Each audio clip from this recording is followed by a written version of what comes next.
నమస్తే సీమా న్యూస్ కి స్వాగతం. ముందుగా ముఖ్యాంశాలు. కర్నూలులో అక్రమంగా నిర్మించిన వైసీపీ కార్యాలయంపై చర్యలు తీసుకోవాలి. తెదేపా రాష్ట్ర నేత సోమిశెట్టి వెంకటేశ్వర్లు.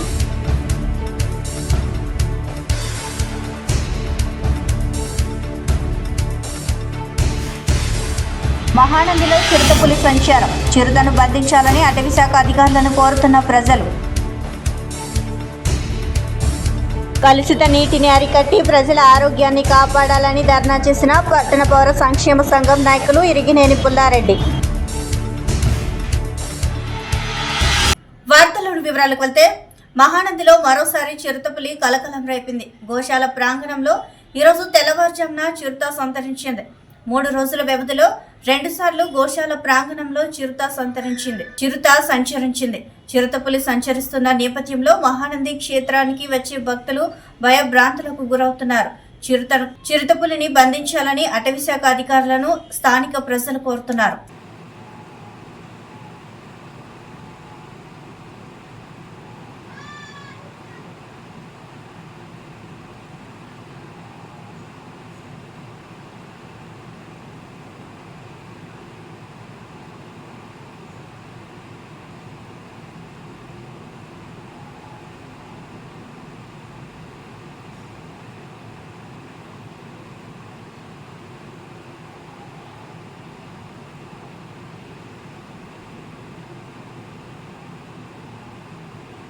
కర్నూలులో అక్రమంగా నిర్మించిన వైసీపీ కార్యాలయంపై చర్యలు తీసుకోవాలని తెలుగుదేశం పార్టీ నాయకులు ప్రభుత్వాన్ని డిమాండ్ చేశారు. కర్నూలు నడిబొడ్డున ఉన్న రైల్వే స్టేషన్ కూడలిలో దాదాపు 2 ఎకరాల్లో వైసీపీ కార్యాలయాన్ని ఒక ప్యాలెస్ లాగా కట్టారని తెదేపా నేతలు విమర్శించారు. దాదాపు నిర్మాణం పూర్తి అయిన వైసీపీ కార్యాలయాన్ని తెదేపా రాష్ట్ర నేత సోమిశెట్టి వెంకటేశ్వర్ల ఆధ్వర్యంలో పరిశీలించారు. అత్యంత ఖరీదైన ఫర్నిచర్ ఉండడంతో ప్రజాధనాన్ని వైసీపీ నాయకులు దుర్వినియోగం చేశారని, ఎలాంటి అనుమతులు లేకుండా నిర్మించిన వైసీపీ కార్యాలయాన్ని ప్రభుత్వం స్వాధీనం చేసుకోవాలని సోమిశెట్టి వెంకటేశ్వర్లు ముఖ్యమంత్రి చంద్రబాబు నాయుడును కోరారు. ప్రభుత్వ పథకాలను చిన్న కారణాలు చూపి రద్దు చేసిన మాజీ ముఖ్యమంత్రి వైఎస్ జగన్మోహన్ రెడ్డి అక్రమంగా తన పార్టీ కార్యాలయాన్ని ఎలా నిర్మిస్తారని, ప్రభుత్వ పథకాలను చిన్న కారణాలు చూపి రద్దు చేసిన మాజీ ముఖ్యమంత్రి వైఎస్ జగన్మోహన్ రెడ్డి అక్రమంగా తన పార్టీ కార్యాలయాన్ని ఎలా నిర్మిస్తారని కర్నూలు కార్పొరేటర్ అక్సారి ప్రశ్నించారు.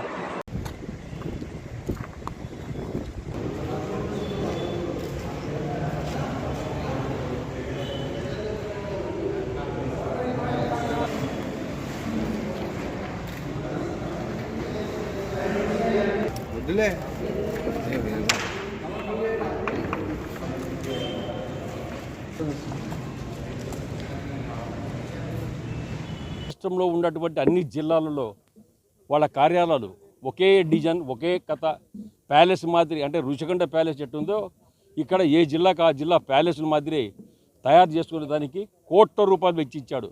ఈ ల్యాండ్ యాక్ట్ అని చెప్పేసి పక్క మోసం, దగ. కేవలం అది ఎవరి కోసమో కాదు, ఈ పార్టీ కార్యాలయాల స్థలమంతా కొట్టేసేదానికి. సుమారుగా ఈ స్థలాన్ని లెక్కేస్తే కన్స్ట్రక్షన్తో కలిసి స్థలం అంతా కలిపి 3,000 కోట్ల రూపాయలు అవుతుంది. ఎవడబ్బో సొమ్ము. జగన్మోహన్ రెడ్డి యాక్ట్ తెచ్చి జగన్మోహన్ రెడ్డి ప్రజలు ఇంకా మోసం చేస్తావా? ఇంత నీచుడివే. ప్రజలకు ఇచ్చిన మాట ఏంటి? నువ్వు ప్రజలకు నేను ల్యాండ్ యాక్ట్ పెట్టి చెప్పేసి చట్టం తెచ్చి పెడతా అని చెప్పేసి ప్రజల సొమ్ము దోచుకుంటావా? దుర్మార్గుడా. ఇవాళ అడుగుతున్నాం, కేవలం సరే దోచుకున్నావు అని అందరికీ తెలుసు, కానీ ఒక చట్టం ఉంది. మున్సిపాలిటీ ఉంటే మున్సిపాలిటీ కాంప్లెక్స్, మన కమర్షియల్ ఇది కార్పొరేషన్ ఉంటే కార్పొరేషన్, దానికి మీరు పర్మిషన్ తీసుకోవాలా. కన్స్ట్రక్షన్ తీసుకోవాలంటే పర్మిషన్ తీసుకోవాలా. ఎక్కడ కూడా అనాథరైజ్డ్, అనుమతులు లేకుండా, ప్రభుత్వ అనుమతులు లేకుండా కన్స్ట్రక్షన్ చేశావు. ఈరోజు ఒక ముఖ్యమంత్రి, రాష్ట్రాన్ని పరిపాలించే ఒక ముఖ్యమంత్రి ఇటువంటి దొంగ పని చేయొచ్చునా? ఎందుకంటే చిత్తుగా ఓడించారు. ఇవాళ మేము చూస్తే చంద్రబాబు నాయుడికి మేము విజ్ఞప్తి చేస్తూ ఒకటే, సార్ ఇవాళ మనం ఇటువంటి దొంగ కార్యాలు కట్టి కార్యాల పేరుతో డబ్బు దోచుకున్నటువంటి జగన్మోహన్ రెడ్డి ఈ 3,000 కోట్లకు జవాబు చెప్పాలి.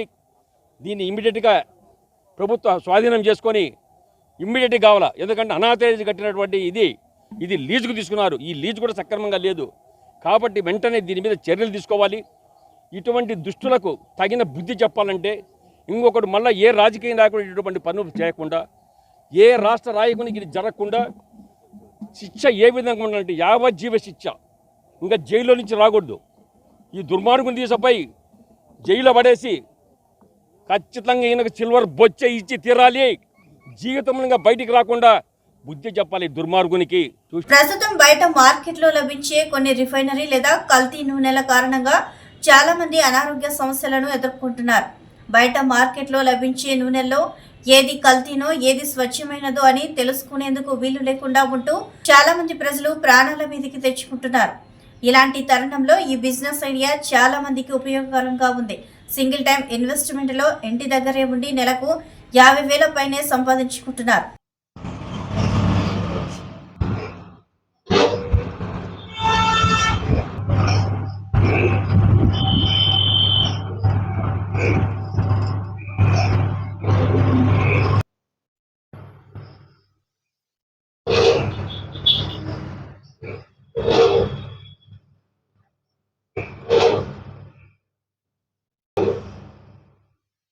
రాఘవేంద్రారెడ్డి. మాకు ఫారం పేరు వచ్చేసి అమ్ము కోల్డ్ ప్రెస్డ్ ఆయిల్. మాది నంద్యాల చెక్ పోస్ట్ లో ఉంది. ఇంకొక షాప్ వచ్చేసి నంద్యాలలో ఉంది, టెక్కేలో. మన కాడ వచ్చేసి ఆయిల్స్ వచ్చేసి బుడ్డల నూనె, నువ్వుల నూనె, కొబ్బరి నూనె, సన్ఫ్లవర్, టూడీ కొబ్బరి నూనె, పుష్ప నూనె, ఆముదము, ఇట్లా 5-6 రకాల ఆయిల్స్ దొరుకుతాయి. అవన్నీ మేము ఇక్కడ సొంతంగానే ప్రిపేర్ చేస్తాము. మా ఆయిల్స్ వచ్చేసి చూడండి ఒకసారి. ఇది పుష్ప నూనె అండి, ఇక్కడే తయారు చేసింది.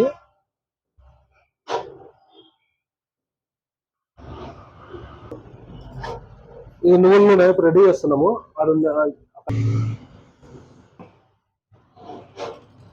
ఇది సన్ఫ్లవర్.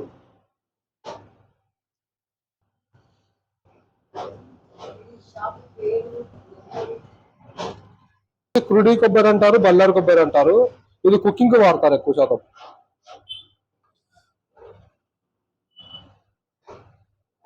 ఇది కూడా గ్రౌండ్నట్ ఆయిలే. ఈ గ్రౌండ్నట్ ఆయిల్ ఎందుకు 3-4 ట్యాంకులు తీసి పెడతామంటే దీంట్లో వచ్చేసి మడ్డి శాతం అనేది ఎక్కువ వస్తుంది అనమాట. ఇది తేరాలి 2 రోజులు నిల్వ ఉంచితే ఆ మడ్డి అనేది, ఆ పార్టికల్స్ అన్ని కిందికి దిగుతాయి. అప్పుడు ఆయిల్ నీట్గా తయారవుతుంది. అప్పుడు వాడకనికి అనువుగా ఉంటుంది అనమాట. Natural oil.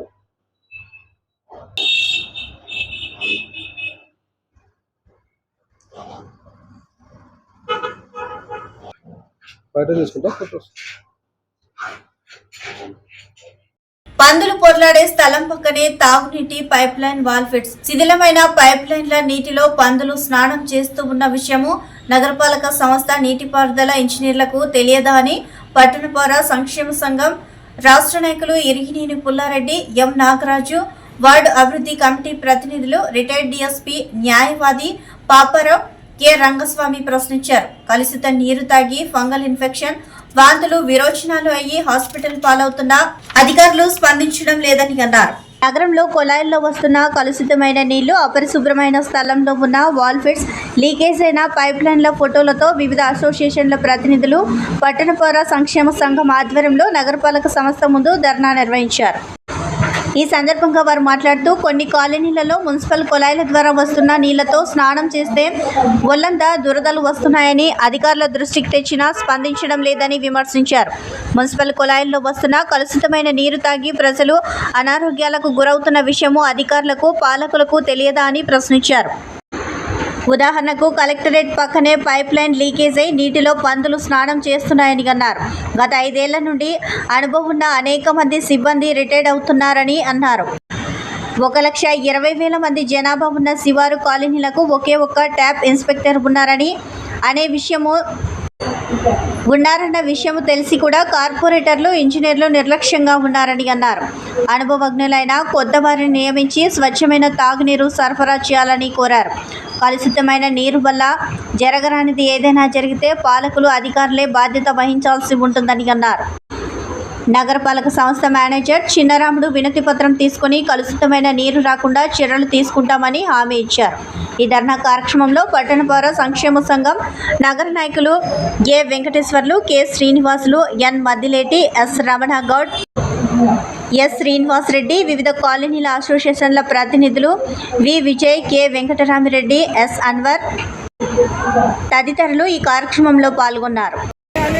ప్రజల ఆరోగ్యాన్ని కాపాడాలి. ప్రజల ఆరోగ్యాన్ని కాపాడాలి. కర్నూలు నగర ప్రజల ఆరోగ్యాన్ని కాపాడాలి. ప్రజలను కాపాడాలి. కాపాడాలి. కర్నూలు ప్రజలను కలుషిత నీటి నుంచి ప్రజలను కాపాడాలి. ప్రజల ఆరోగ్య ప్రజలను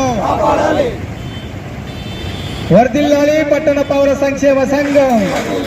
వర్ధిల్లాలి పట్టణ పౌర సంక్షేమ సంఘం. నీరు వస్తున్నాయి. దాదాపు 2 నెలల నుంచి అధికారులకు చెప్పుతున్నా ఎవరూ స్పందించడం లేదు. ఎప్పుడో 20-30 సంవత్సరాల కింద వేసినటువంటి పైప్ లైన్లను మరమ్మతులు చేయడం లేదు. 2 నెలల నుంచి కలుషిత నీరు తాగి ప్రజలు అనారోగ్యానికి గురవుతున్నారు. మున్సిపల్ వాటర్తో స్నానం చేస్తే ఒళ్ళంతా దురద వస్తూ ఉంది. అట్లాగే వాంతులు, వేదులు, రకరకాల జబ్బులతో హాస్పిటల్లో పాలవుతున్నారు. అయినా ఏ అధికారి కూడా స్పందించడం లేదు. ఫోటోలు చూపించి ఎక్కడెక్కడ కలుషిత నీళ్ళు వస్తున్నాయని చెప్పి అడ్రస్సులు ఇచ్చి ఫోటోలు ఇచ్చి తర్వాత అర్జీలు ఇచ్చినా కూడా అధికారులు స్పందించడం లేదు. ఇంకా పాలక వర్గం అయితే అసలు నిమ్మకు నీరెత్తినట్టుగా వ్యవహరిస్తూ ఉంది. కలెక్టర్ ఆఫీసు పక్కన పైపులు పగిలిపోయి పందులు పొరలాడుతున్నా పట్టించుకునే దిక్కు లేదు.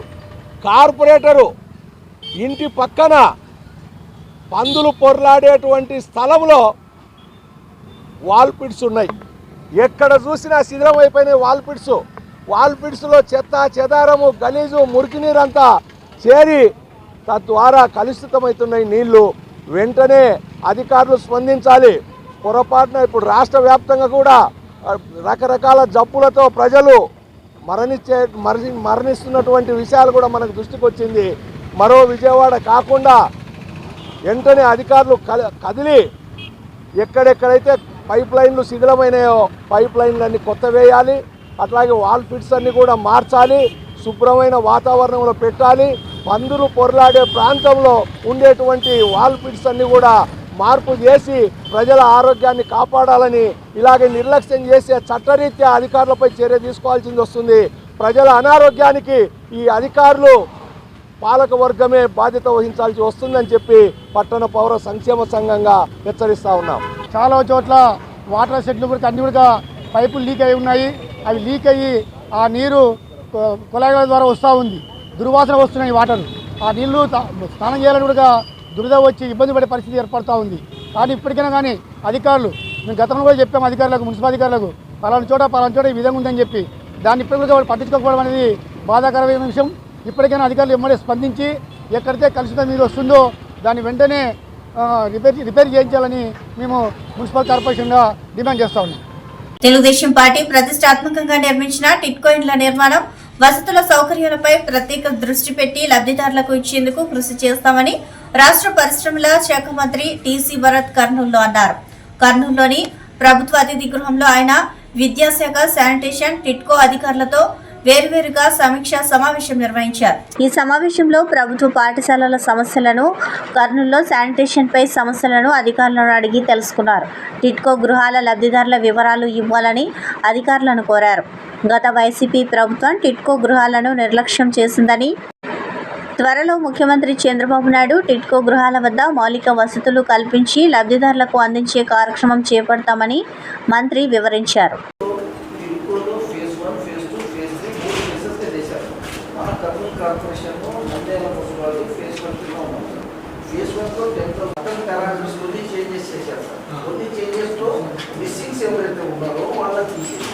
ఎవరైతే additional irrespective of the party వాళ్ళని తీసుకున్నారు సార్. ఈ లిస్ట్ ఇప్పుడు తీసిన టిట్కో హౌసెస్ సంబంధించింది అయితే దాదాపు 10,000 హౌసెస్ శాంక్షన్ అయినాయి. అవి ఇవ్వడం జరిగింది. దాంట్లో లాస్ట్ 5 ఏళ్ళ నుంచి ఏం పట్టించుకోలేదు కాబట్టి అది ఇష్యూస్ పెద్దగా అయింది. మీరు అందరు కూడా తెలుసు, స్టేట్ వైడ్ ఇష్యూ ఇది. వాళ్ళ అకౌంట్స్లో డిడక్ట్ కావడము, ఇట్లాంటి సబ్జెక్ట్స్ అన్నీ కూడా చాలా జరిగినాయి. సో ఫస్ట్ ఈరోజు నేనైతే చెప్పిండేది, ఈ 10,000 అరువులు ఉండే వాళ్ళకి మాకంతా వార్డ్ వైజ్ లిస్ట్ ఇవ్వమని చెప్పినా మేము కూడా మా సైడ్ నుంచి చెక్ చేయించి ఒకవేళ కరెక్ట్ ఉందా, ఏదైనా తేడాలు ఉన్నాయా కనుక్కొని అది ఒకటి చేయమని చెప్పడం జరిగింది. అలాగే కంప్లీషన్కి సంబంధించింది టిట్కో హౌసెస్ కంప్లీట్ చేయాలంటే ఏం స్టేటస్సు, ఎంత ఇంకా అలొకేట్ చేసేది ఉంది, పెండింగ్ పేమెంట్స్ ఏమున్నాయి, అవి కూడా కొద్ది డీటెయిల్స్ ఇవ్వమన్నా. మన అథారిటీస్కి. వాళ్ళు ఒకసారి ఇచ్చిన తర్వాత ఫర్దర్ దాని మీద యాక్షన్ అనేది ఉంటుంది. సో టిడ్కో హౌసెస్ అనేది మీకు తెలుసు, చంద్రబాబు గారు చాలా ఇంపార్టెంట్ స్కీమ్ కింద ఆలోచించి అప్పుడు ప్లాన్ చేసినారు. అది తెలుగుదేశంకి పేరు వస్తుందని చెప్పి లాస్ట్ గవర్నమెంట్ పక్కన పెట్టడం జరిగింది.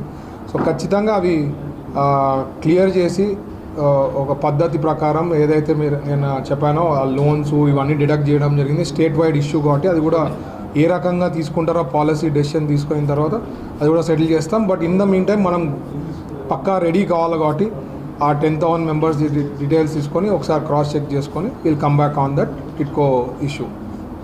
రాష్ట్ర ప్రభుత్వ ప్రధాన కార్యదర్శి నీరబ్ కుమార్ ప్రసాద్ ఎన్టీఆర్ భరోసా పెన్షన్ల పంపిణీపై అన్ని జిల్లాల కలెక్టర్లతో వీడియో కాన్ఫరెన్స్ ద్వారా సమీక్ష సమావేశం నిర్వహించారు.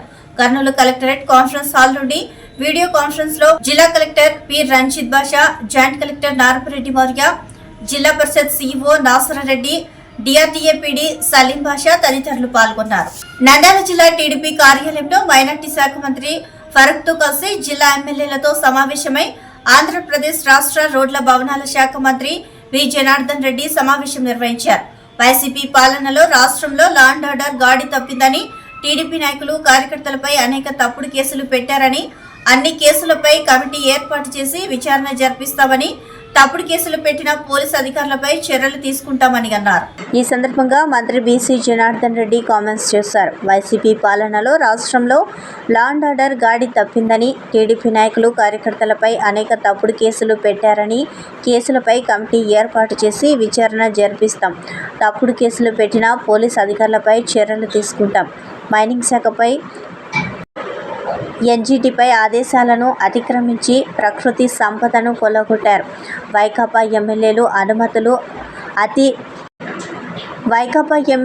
అనుమతులు అతిక్రమించి ఇష్టారాజ్యంగా తవ్వకాలు జరిపి రోడ్లు భవనాల శాఖ ఆధ్వర్యంలో 172 కిలోమీటర్ల గుంతలను పూడ్చి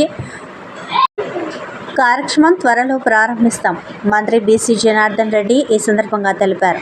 నంద్యాల జిల్లాకు చెందిన మరొక మంత్రి ఎన్ఎండి ఫరూక్ మాట్లాడుతూ, నంద్యాల నియోజకవర్గంలో ప్రధానంగా నీటి సమస్య ఉందని, వర్షాభావ పరిస్థితులు కూడా తక్కువగా ఉన్నందువలన సమ్మర్ స్టోరేజ్ ట్యాంక్ పూర్తిగా అడుగంటిపోయిందని, మనకు ప్రధాన నీటి వనరులైనటువంటి గొరికలు రిజర్వాయర్ నుండి సమ్మర్ స్టోరేజ్ ట్యాంక్ నీటిని సరఫరా చేపించి ప్రజలకు తాగునీరు, సాగునీరు అందించడానికి సిద్ధంగా ఉన్నామని ఎన్ఎండి ఫరూక్ తెలిపారు. గత ముఖ్యమంత్రి జగన్మోహన్ రెడ్డి 13 లక్షల కోట్లపైనే అప్పులు చేశారని, రాష్ట్రం ఆర్థికంగా పూర్తిగా దెబ్బతినిందని, రాష్ట్రాన్ని ఆర్థికంగా గాడిన పెట్టే కార్యక్రమాలు కూడా నిర్వహిస్తున్నామని తెలిపారు. ప్రజలకు ఇచ్చిన హామీలను పూర్తిగా నెరవేర్చి పనిలో ఉన్నామని మంత్రి ఫరూక్ తెలియజేశారు. నమస్కారాలు. మొదట పార్టీ అధికారంలోకి వచ్చిన తర్వాత శాసనసభ్యులము మంత్రులం అందరం కూడా కలిసి ఈరోజు ఇక్కడ సమావేశం కావడం జరిగింది. అదేవిధంగా రేపు 1వ తారీఖున మా అధినేత, తెలుగుదేశం పార్టీ అధినేత ముఖ్యమంత్రి నారా చంద్రబాబు నాయుడు గారు ఆదేశాల మేరకు ఈరోజు చారిత్రాత్మకమైనటువంటి నిర్ణయం తీసుకొని, ఏదైతే మా మేనిఫెస్టోలో మొట్టమొదట చెప్పినటువంటి ప్రకారము 3,000 రూపాయలు 4,000 రూపాయలకు పెంచడము, అదేవిధంగా 3 నెలలు బోనస్ కింద ప్రతి నెల 1,000 రూపాయలకు ప్రకారం మొత్తము 7,000 రూపాయల పింఛన్లను 1వ తారీఖున ప్రతి ఇంటింటికి వెళ్ళి తీసుకెళ్లాలని చెప్పి ఆదేశాలు ఇవ్వడం జరిగింది. దానిలో భాగంగా 1వ తారీఖున శాసనసభ్యులము, తెలుగుదేశం పార్టీలో ఉన్నటువంటి అందరూ కూడా, ప్రతి కార్యకర్త కూడా మనం ఏదైతే చెప్పిన మాట ప్రకారం ఇస్తున్నామో వాటన్నిటిని ప్రజల్లోకి తీసుకెళ్లి వారికి అందజేయడం జరుగుతుంది. గతంలో నంద్యాల జిల్లాలో 65,86 రూపాయలు పంపిణీ చేయడం జరిగింది. పెంచినట్టు దాని ప్రకారము 150,23 రూపాయలు పెంపకం ఇప్పుడు ఇవ్వడం జరుగుతూ ఉంది. అదేవిధంగా ఎన్టీఆర్ భరోసా కింద కూడా 93,14 రూపాయలు అమౌంట్ చేయడం జరుగుతూ ఉంది. అంటే ఆ రోజు ఏదైతే అధికారం ఉన్నప్పుడు వైఎస్ఆర్ పార్టీ నాయకులు 2,000ను 3,000 చెప్పి మొదట మేనిఫెస్టో చెప్పి మాట తప్పి, ఆ రోజు కూడా వాళ్ళు అంచెలంచెలుగా పెంచుతామని చెప్పి ఎన్నిక అయిన తర్వాత, ముఖ్యమంత్రిగా అయిన తర్వాత అంచెలంచెలుగా 250 రూపాయలు మాత్రమే పెంచడం జరిగింది. ఎన్నో ఇబ్బందులు ఎదుర్కొన్నాం మనం. ఇక్కడ అభివృద్ధి లేక చాలా చోట్ల ఇబ్బంది ఎదుర్కొన్నాం. ప్రజలు గత ప్రభుత్వాన్ని ఓడించి మా మీద నమ్మకంతో చంద్రబాబు గారు గెలిపించే పెద్ద ఎత్తున కాబట్టి సమస్యలు అన్నీ ఉన్నాయి. ఆ సమస్య తీసుకుంటూ ముఖ్యంగా మా డోన్లో మీకు బాగా తెలుసు, అక్కడ అభివృద్ధి లేదు, కానీ కొన్ని ఇంప్రూవ్మెంట్ చూపించాడు, అభివృద్ధి లేదు అక్కడ. ముఖ్యంగా డోన్లో ఈ రైతుల గురించి చాలా ఇబ్బందులు ఉన్నాయి. డోన్ పేపరీ కరువు ప్రాంతం కింద డిక్లేర్ చేయలేదు. వర్షాభావం ఉంది. గతం నుంచి వర్షాలు లేవు. నంద్యాల పెద్ద పట్టణం, డ్రింకింగ్ వాటర్ సమస్యలు ఉన్నాయి. గతంలో ఉన్నప్పుడు డ్రింకింగ్ వాటర్ గురించి అసలు పెడచేరు పెట్టడం జరిగింది. ఇప్పుడు నీళ్ళు తక్కువ పడితే ఎక్కడి నుంచి తేవాలని కమిషన్ అడిగితే గోర్కల్ రిజర్వాయర్ తీసుకురావాలి. ఇక్కడే వెలుగోడు రిజర్వాయర్లు నీళ్ళు తగ్గిపోయినాయి, గ్రావిటీగా వస్తూ ఉన్నాయి. మళ్ళీ మేము ఇప్పుడు సమస్య వచ్చిందంటే అలగనూరు పోయింది, సర్వనాశనం చేసి పెట్టారు. గోరుకలి ఒకటి ఇప్పుడు మనకు అమృతహస్తం. ఆ గోరుకలను కాపాడుకోవాల్సిన అవసరం ఉంది. ఇటు బనగానపల్లి కానీ, ఇటు పానెం కానీ, నంద్యాల పట్టణానికి కానీ నీళ్లు రావాలంటే గోరుకల్ నుంచి వార్తలు ముగించే ముందు ముఖ్యాంశాలు మరోసారి. కర్నూలులో అక్రమంగా నిర్మించిన వైసీపీ కార్యాలయంపై చర్యలు తీసుకోవాలి. తెదేపా రాష్ట్ర నేత సోమిశెట్టి వెంకటేశ్వర్లు.